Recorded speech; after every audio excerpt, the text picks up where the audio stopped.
The saddest day of the year. In 2022, the saddest day of the year is November 7th, a Monday. The saddest days of the year are always on Mondays. Always the day after the time change in the fall. Days have been getting shorter for months, but it's a gradual thing. A minute or two here or there isn't something that most of us notice. Not from one day to the next, anyway. But on the saddest day of the year, we lose an hour. Or to put it another way, we get out of work and it's dark. My first job out of college was working for a company in Waltham, Massachusetts, next to the reservoir. The company's gone now, but the reservoir's still there. People are always going to need water, but they're not always going to need to be defended against the Soviets. I worked with an older guy whose last name started with Z, so everyone called him Z. We had lunch a few times. He loved science fiction and talked animatedly about wanting to go into space. But I knew he'd never go into space. He was already old, ancient it seemed, probably 40. Still, I enjoyed talking to him, maybe because he was one of the few people at the company who had any imagination. Z told me one day that he'd become obsessed with fog. He loved the fog, wanted to move closer to the ocean so it would be foggy more often. He had read a science fiction story about people who wandered off in the fog and would emerge in alternate worlds, alternate realities. Z loved alternate reality stories. We're looking for portals, looking to find wormholes in space, he'd say to me. What if all we need is the fog? That year, like this one, the saddest day of the year was on a Monday. Z told me the week before that it would be the saddest day of the year, and I laughed when he told me why. Who cares if it's dark when you get out of work?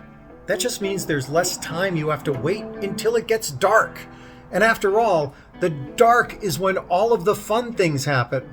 At least when you're 22. You're young, Z told me.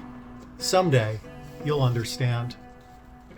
Z's wife showed up at work on Monday, on the saddest day of the year. None of us expected her. Few of us had ever met her, but there she was. Mrs. Z, with two little kids, Z Jr. and Z-et. Mrs. Z woke up on Sunday, and Z was gone.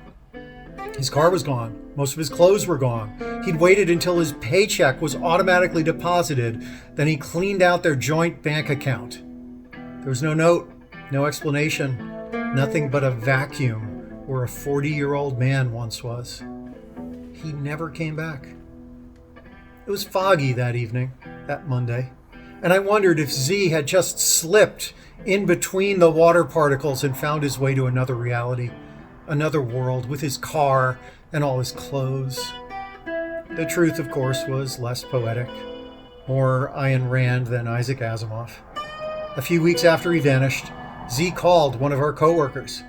He'd met a woman, moved with her across the country, felt like he needed a new start, didn't care what happened after he was gone. Turns out, he'd done this before. The first Mrs. Z had a similar experience, waking up on the Monday after the time change in the fall on the saddest day of the year, with 3 kids howling and not yet understanding what a Z-shaped absence would look like.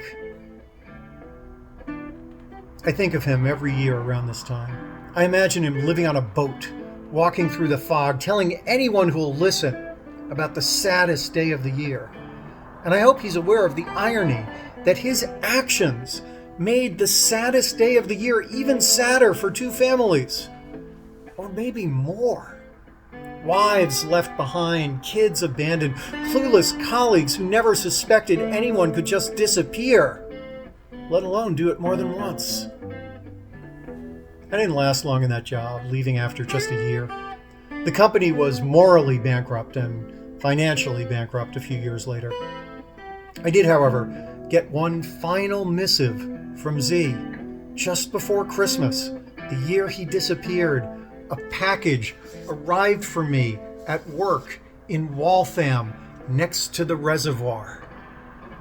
It was postmarked Idaho, which was not where he had moved with the new woman.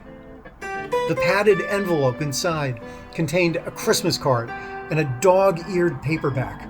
The card said, "Someone passed this on to me, and now I'm passing it on to you." The book was a short story collection by Murray Leinster called Sideways in Time, published by Shasta Publications in 1950 and long out of print. The title story, dated from 1934, and may have been the first published science fiction story that deals with traveling to alternate worlds. Something was handwritten inside the book on the title page, and I'm not sure if it was written by Z, or the guy who gave the book to Z, or maybe even the guy who gave the book to the guy who gave the book to Z. The inscription was just 2 words: "Leave quickly."